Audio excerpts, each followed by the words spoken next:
আসসালামু আলাইকুম। Welcome to Abid computer academy. কেমন আছেন সবাই? আশা করি সবাই ভালো আছেন। আজকের ভিডিওতে আপনাদেরকে দেখাবো যে আমার কাছে যদি কোনো একটা কাস্টমার আসে যে এনজিওর চাকরির আবেদন করতে, বেসরকারি চাকরির আবেদন করতে আসে, কোনো একটা এনজিওতে নিয়োগ বিজ্ঞপ্তি প্রকাশ হইতে, সেটা পত্রিকায় প্রকাশিত হয়েছে কিংবা হচ্ছে আমার কাছে মোবাইলে নিয়ে আসছে যে এই যে দেখেন বিজ্ঞপ্তিটা প্রকাশ হয়েছে, সেখানে আমি আবেদন করতে চাই। তো সেই আবেদনটি কিভাবে আমি করে দেই, এ টু জেড সমস্ত প্রসেস দেখাবো আজকের এই ভিডিওতে। তো ভিডিওটি কেউ স্কিপ না করে পুরো ভিডিওটি দেখার চেষ্টা করবেন। যারা আমাদের চ্যানেলে নতুন আছেন, এখনো চ্যানেলটি সাবস্ক্রাইব করেনি, আমাদের চ্যানেলটি সাবস্ক্রাইব করে আমাদের সঙ্গেই থাকবেন। তো কথা না বাড়িয়ে চলুন আজকের মূল ভিডিওটি শুরু করি। ভিডিও শুরুতে প্রথমে আপনাদেরকে যেটা দেখাবো সেটা হচ্ছে, যদি মেইল জিমেলের মাধ্যমে কাগজ প্রেরণ করা হয় থাকে, যদি তারা জিমেলের মাধ্যমে নেয় তাহলে কিন্তু মেইলের মাধ্যমে কাগজগুলা পাঠানো যায়। আর যদি মেইলের মাধ্যমে না নেয়, যদি ডাকযোগে হয়, তাহলে সেই কি কি কাগজগুলা লাগে এবং কি কি কাগজ নিয়ে তারপর আপনি গ্রামের ভিতরে ভরে সেটা ডাকযোগে পাঠাইতে হয়। তো প্রথমে আমি একটা ওয়েবসাইটে আসি, ওয়েবসাইটে যদি আপনাদেরকে দেখাই,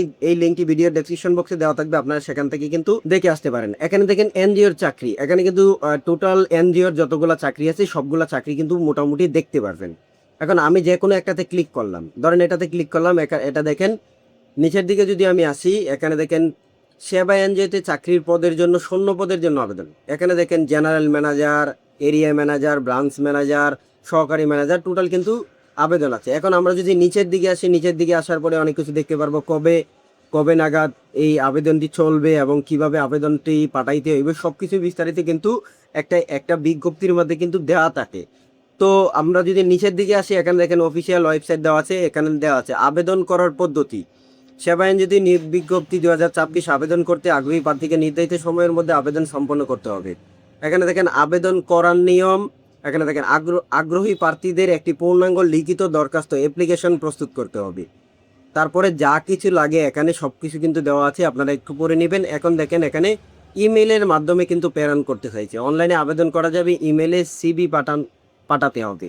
তো আমি কিন্তু এটা কিন্তু ইমেলের মাধ্যমে সমস্ত সিবি, আমার যে ডকুমেন্টগুলো অ্যাটাচ করা লাগে সব কিছু কিন্তু আমি ইমেলের মাধ্যমে পাঠাইতে হইবে। আর যদি ডাকযোগে বলে তাহলে কিন্তু সবগুলাই, যতগুলো সিবি কোন আপনার ডকুমেন্ট যা চায় ওরা সব কিছু কিন্তু একসাথে কামের ভিতরে ভরে পাঠাইতে হবে। নর্মালি আমি যদি এই ইমেলের মাধ্যমে পাঠাইতে চাই তাহলে সেটি কিভাবে করতে হবে? নর্মালি দেখেন এই যে আমি একটা অ্যাপ্লিকেশন বের করছি, এখানে দেখেন বরাবর পরিচালক, HR admin, TSS foundation office, Demra, Rangpur road, Bogura.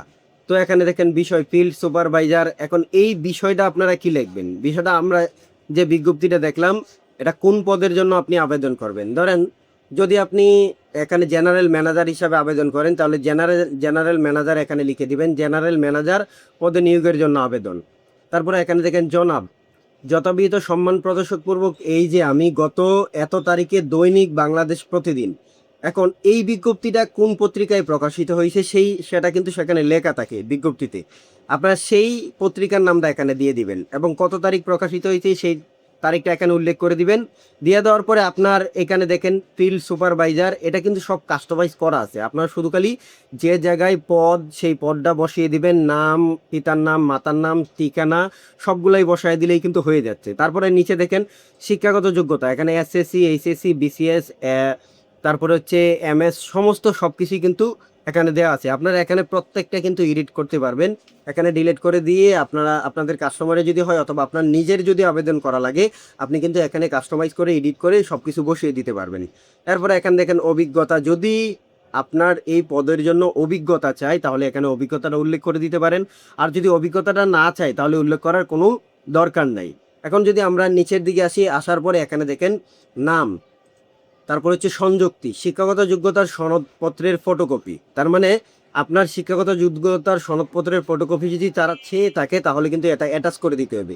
এরপরে দেখেন সদ্য তোলা পাসপোর্ট আকারের 2 কপি রঙিন ছবি, জাতীয় পরিচয়পত্রের ফটোকপি, অভিজ্ঞতার সনদের ফটোকপি। এখন কথা হচ্ছে এইগুলা আমি কিভাবে অ্যাটাচ করব।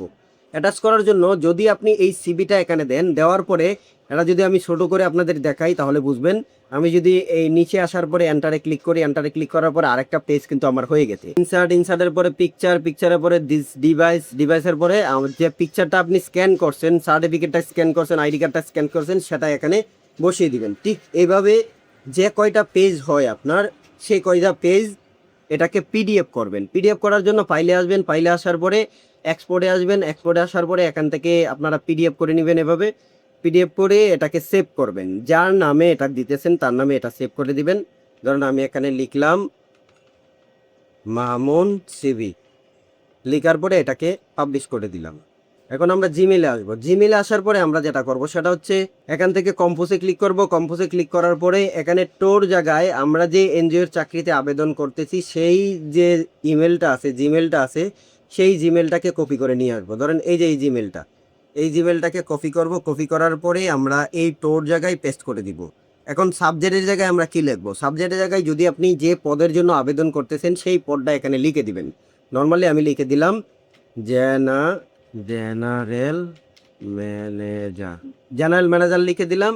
লিখে দেওয়ার পরে এখান থেকে নিচের দিকে আসবো। নিচের দিকে আসার পরে এখানে বরাবর অথবা হচ্ছে কি কি সংযুক্তি অ্যাটাচ করতেছেন আমি নর্মালি দেখাই যে আমরা এগুলো অ্যাটাচ করতেছি।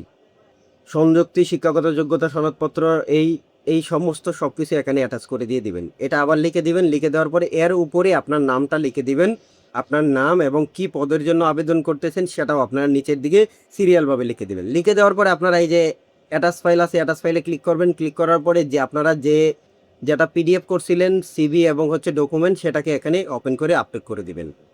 এখানে আপলোড করে দেওয়ার পরে আপনারা সেন্ড করে দিবেন। তাহলে কিন্তু আপনাদের আবেদনটি কমপ্লিট হয়ে যাবে। মেল পাঠানোর পরে এরপরে যা প্রসেসিং আছে তারা অফিস থেকে আপনার সাথে যোগাযোগ করবে কিংবা হচ্ছে আপনাকে যেতে বলবে, সেটা হচ্ছে বাকি প্রসেস। এইভাবে খুব সহজে এনজিওর যত চাকরির আবেদন আছে এইভাবে ঠিক একই প্রসেসে যদি আপনি ডাকযোগে পাঠান, এই প্রসেসেই আপনারা একইভাবে করতে পারবেন।